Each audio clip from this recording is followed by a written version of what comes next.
તને અમરેલીએ જાકારો દીધો ને એટલે કે તારું સહકી ગયું બારો વ્યો જાય કે બાપુ સહક્યું નથી, એ તમારી વાત ખોટી પડે અને બહાર મને કાઢવો નહીં પડે, હું વ્યો જઈશ, પણ આ બિલાડીને બેઠી કરો. એ કે મરેલા ન જીવતા થાય કે નકરી આરતી જ ઉતરાય બી છે, દુનિયાને પૈયર લગડાવવા છે, ખરા કરીને ખેલ આવે તો એ ખબર પડે.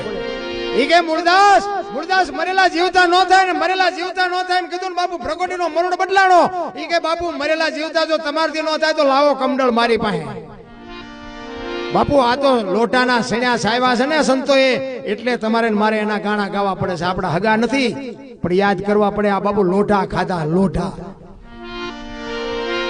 એ હાથમાં કમડળ આપ્યું, પાણીની અંજળી ભરી અને મૂળદાસ બાપુ કહે છે, હે દિનબંધુ દયાળુ, હે પરમ કૃપાળુ પરમેશ્વર, મેં તન મન ધનથી તારું ભજન કર્યું હોય, મેં કોકના દુઃખ જો મારી માથે લીધા હોય ને હાથે પાતાળમાં જો ડાઘ ન હોય તો આ બિલાડી બેઠી કરજે, અને જો બિલાડી બેઠી ન કરીને મારા ખોળિયામાં જીવ રહેવા દઉં તો મૂળદાસ નહીં એમ કહીને બાપુ અંજળી સાટી અને બિલાડી મંડી હાલવા.